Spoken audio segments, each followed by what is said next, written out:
31-year-old Saul Murray lived in Luton, having recently moved into a new flat in Newtown. On the 9th and 10th of February 2022, he was contacted via Instagram by a 36-year-old female from Stratford, London, named Supreet Dillon, after he had posted a video of him wearing what appeared to be 2 Rolex watches. Dillon made advances towards him, sending him flirty, suggestive DMs and voice notes. What's your favourite drink when you do drink? You gotta have a drink with me though, right? Yeah, I only drink like Hennessy though. Only straight as well. I drink rum, but I can fuck with Henny as well, not a problem. Alright, cool. Seeing as we're doing like weird questions, I've got one for you as well. Have you slept with a like Asian, Italian, coolie girl before? They then exchanged numbers, continuing the conversation via WhatsApp, with Dillon telling Murray that she would be in his area with one of her female friends and asked if they could meet. He agreed. She asked for his address, which he gave, and she and her friend travelled to Luton in a Mercedes A-Class on February 26, 2022, arriving at around 10 PM. Their arrival was caught on CCTV at Murray's home.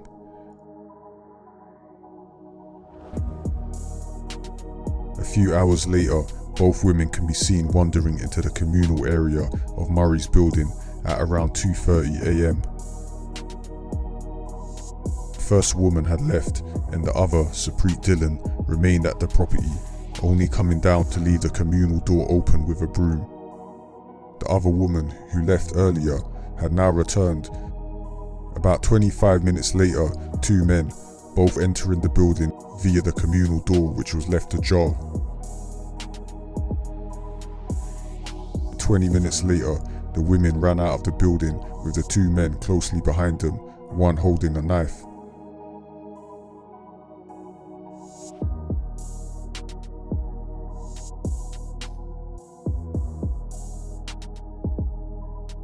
Mr. Murray can be seen undressed and run into the communal door, at which point he collapsed and died. An ambulance attended after a tenant in the building who was returning from a night shift at around 5 AM found Mr. Murray, but it was too late. After reviewing the CCTV footage and Mr. Murray's phone, the police immediately identified Dillon as one of the women who arrived at Mr. Murray's home, and also the person who arranged to meet him on the night of his passing. Dillon had an extensive criminal record, with police later establishing that there were various accounts from other men stating they met Dillon and she ended up drugging and robbing them also. The police visited Dillon's home and informed her that she was under arrest for murder. Dillon panicked, began hyperventilating and then burst into tears. It's alright, nice deep breaths, okay? It's alright. That's it, nice deep breaths, try and keep it nice and relaxed. Police had recovered Dillon's phone, and by using analysis of her phone conversations and messages, they were able to identify the second woman as Temedeo Awe. She had a slightly different profile, considerably younger at 21, with no criminal record, and was a university student. Subsequently, the police visited Temedeo's student accommodation and arrested her.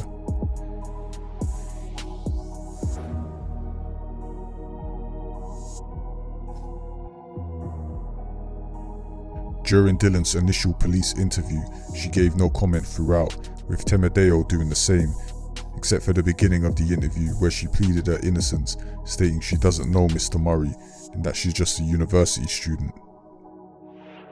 Honestly, I'm traumatized that I'm here, that I'm linked to any type of murder. Yeah. I don't know the full soul, and I'm very gutted. Honestly, I didn't murder him. I didn't harm him in any type of way. I'm honestly just an undergraduate student. I just wanted to get my degree. Okay.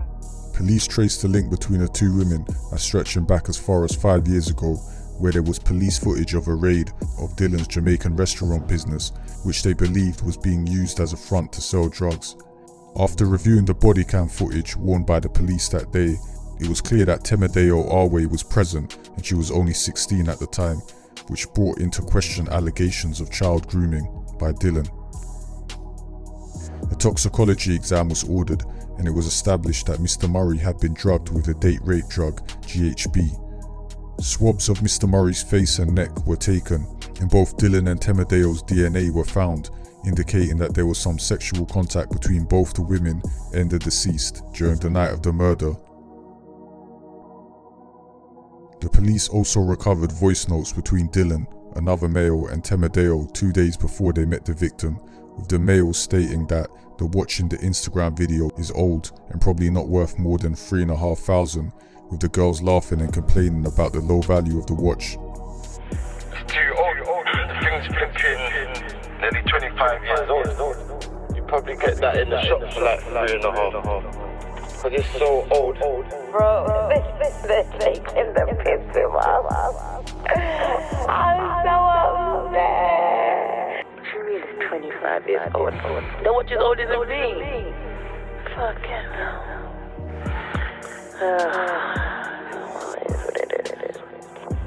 The watch is what set me up in life. But he should have come out of the one that he's annoying. Stupid piece of shit. Both suspects were held for 24 hours, at which point the police had to either release them or officially charge them with murder.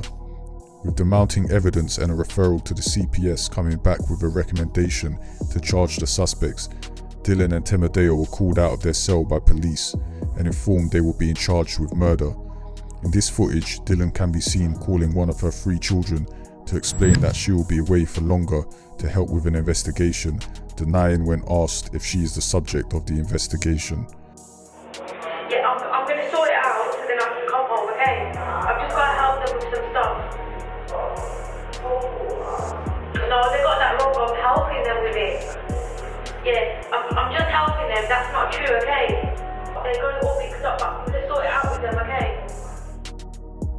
Dylan and Temedeo had not given up the names of the 2 men involved, but CCTV footage and further investigation revealed the car the 2 male suspects were driving in was a hire car. Utilizing the automatic number plate recognition database, police were able to trace the vehicle to an individual named Cleon Brown.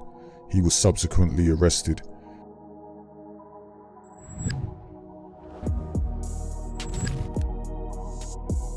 Using the hire car's built-in telematics device, the police were able to see a full history of journeys made whilst the vehicle had been driven. The device showed the vehicle had stopped at a petrol station in London on February 27, 2022 at 4:52 AM, which was about an hour and a half after the murder had taken place. CCTV footage from the petrol station showed Cleon Brown at the petrol station requesting to use a vacuum and walking around in his socks, perhaps aware that blood on his trainers could be traced back to him. Cleon was called in for police questioning and gave a no-comment interview despite nervously looking at his solicitor as the police presented strong evidence against him during the interview.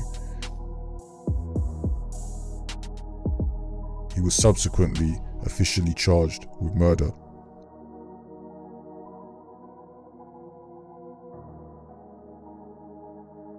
The police turned their attention to identify the 4th suspect. Following a cell site analysis of Cleon's phone, they established he was in communication with an unregistered Leica phone number, as well as another number which was registered to a female who was the partner of Akeem Afia, who was someone well known to police. He appeared to be the most difficult to identify because he was the only person to use a burner phone, with police records showing he had used aliases in the past, with one of the names he had given being, funnily enough, Cleon Brown. He was also the only one to switch off his phone during the night in question. Afia was arrested and gave a no-comment interview. Following a police check on the Mercedes vehicle telematics, they established the vehicle had visited a KFC 2 days before the murder, with CCTV placing both Brown and Afia at the KFC, which was crucial evidence. Afia was wearing a coat that was similar to the one worn by the 4th male suspect seen holding the knife on the day of the murder. Despite this, police did not have enough evidence to hold Afia for more than 24 hours, so he was released on bail. The release was short-lived as he was recalled the next day. Police ordered the same Moncler jacket Afia had worn at the KFC and visited the KFC and the home of the deceased, wearing the coat for police reconstruction purposes, mimicking Afia's movements in an attempt to strengthen their argument that it was the same coat. The coat was very expensive and a rare piece, with only 69 of these coats being ordered online in the UK, one of which was traced to the address of Afia's partner. Afia was subsequently charged with murder. A 10-week trial commenced in November 2022. During the trial, both Dylan and Temedeo placed both the male suspects at the scene of the crime and stated that the male suspects were the ones who searched the property of the deceased upon entry and that they did not want to take part and left immediately. Afia claimed he attempted to take the watch off the wrist of Murray, but when Murray woke up, a struggle ensued, at which point he stabbed Murray. The crime scene was consistent with the possibility of a struggle, but it's clear Murray would have been severely impacted by the GHB in his system, which would have acted as a sedative, despite not being enough to render him unconscious.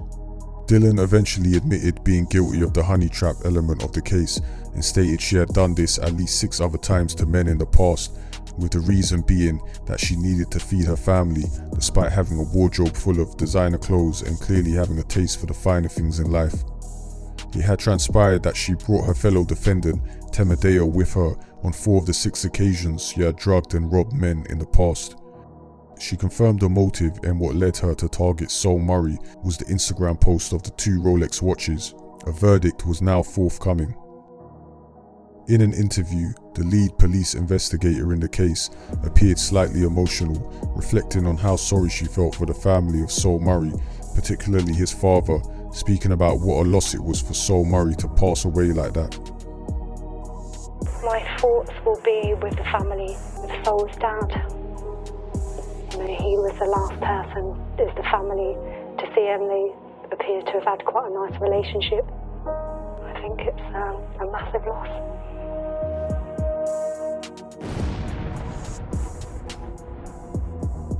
A man's been found guilty of murdering a man in Luton. Oh my God! 35-year-old Surpreet Dillon from London and 21-year-old Temedeo Arway from Gillingham were convicted of manslaughter, along with 29-year-old Cleon Brown from Hackney. 31-year-old Afia was found guilty of murder. A verdict was reached on the 10th of January 2023. Akeem Afia was found guilty of murder, possession of a bladed article, and conspiracy to commit robbery. Cleon Brown, Surpreet Dillon, and Temedeo Arway were all found guilty of manslaughter and conspiracy to commit robbery. All 4 were sentenced on the 3rd of March 2023. Akeem Afia was sentenced to life in prison for murder and will have to serve a minimum of 25 years. He was also sentenced to 14 years for conspiracy to commit robbery to run concurrently. Cleon Brown was sentenced to 11 years for manslaughter and 9 years for conspiracy to commit robbery to run concurrently, a total of 11 years. Surpreet Dillon was sentenced to 10 years for manslaughter and 10 years for conspiracy to commit robbery to run concurrently, a total of 10 years. Temedeo Arway was sentenced to 7 years for manslaughter and 6 years for conspiracy to commit robbery to run concurrently, a total of 7 years. In a sad twist, it was established that the 2 Rolex watches posted on Instagram by Saul Murray that attracted the attention of Dylan were fake. Murray planned on selling the fake Rolexes and was to use the money to buy essential home goods for his new flat that he had just moved into. Alright, literally just got the keys yesterday, so I had to do a lot of cleaning up. I've got to do a lot of painting this weekend, and I'm working this weekend as well. As you was just saying, your sister just had a clear out. I need like stuff because I haven't got nothing. Even like my TV ain't got no stand. It's on a chair. I don't care about none of these things no more, fam. I'm on one mission, yeah. Man's found property and that. So now I need the capital to start doing it. I'm gonna shop as much jewels as I can to rack up a 150 so I can do up this place properly, then I'll be happy again. He was murdered 3 days after he moved in to his new flat. Saul Murray was no saint and had a criminal record himself, allegedly having committed a similar robbery many years earlier. But it appeared he was sincerely looking to turn his life around and spoke about plans to learn a trade and go legit. Saul Murray is survived by his 6 children.